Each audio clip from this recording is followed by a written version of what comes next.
right, folks. It's time for Random Rush. You know what that means. I listen to Rush Limbaugh randomly for 60 seconds and respond to him in 90. It is now 12:54 p.m. on the East Coast. And it's kind of scary, Judy, to tell people that the country's hanging by such a single narrow thread as the honor system.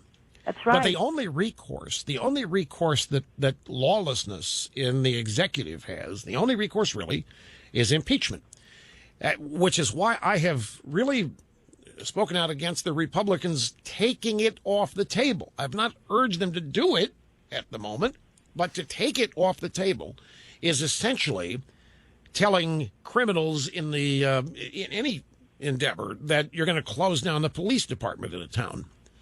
And there's not going to be anybody enforcing any law there. It's a do what you want free ticket.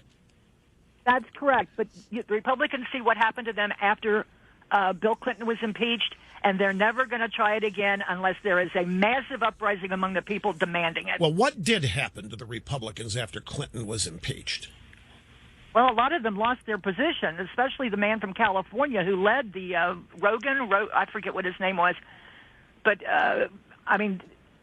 James Rogan, you're right. But Lindsey Graham, who was a House manager, is now senator from South Carolina.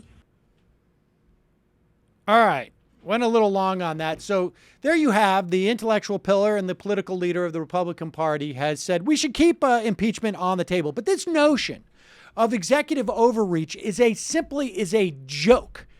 And in fact, the only thing that I think there's a legitimate case to be made about this is with the targeted assassination program, where we have secret law being developed.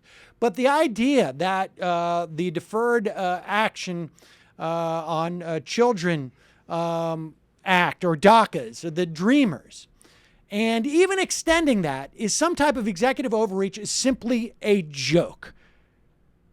There is not enough funds that Congress gives to the executive branch and the Immigration, Homeland Security, and ICE to deport the 11 million people who are reportedly here either overstaying their visas or coming in without documents.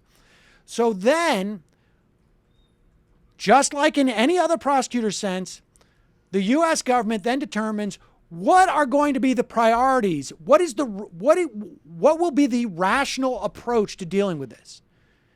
All the president is doing with DACA, or even extending DACA, is simply saying to those people who are not going to be deported, you are not here legally. We're simply deferring action against you for a 2-year period of time or whatnot. And we will get you into the system knowing that. The Brooklyn DA a couple of months ago said, we're no longer going to pursue convictions against people who have a small amount of marijuana, even though in this state it is illegal to possess marijuana.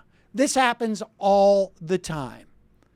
And now, because Democrats have pushed back on this whole impeachment thing, Republicans are realizing, oh, this is a hot potato. We shouldn't have brought this up until after the election, when we will bring it up again and not be so coy about it. And that's that.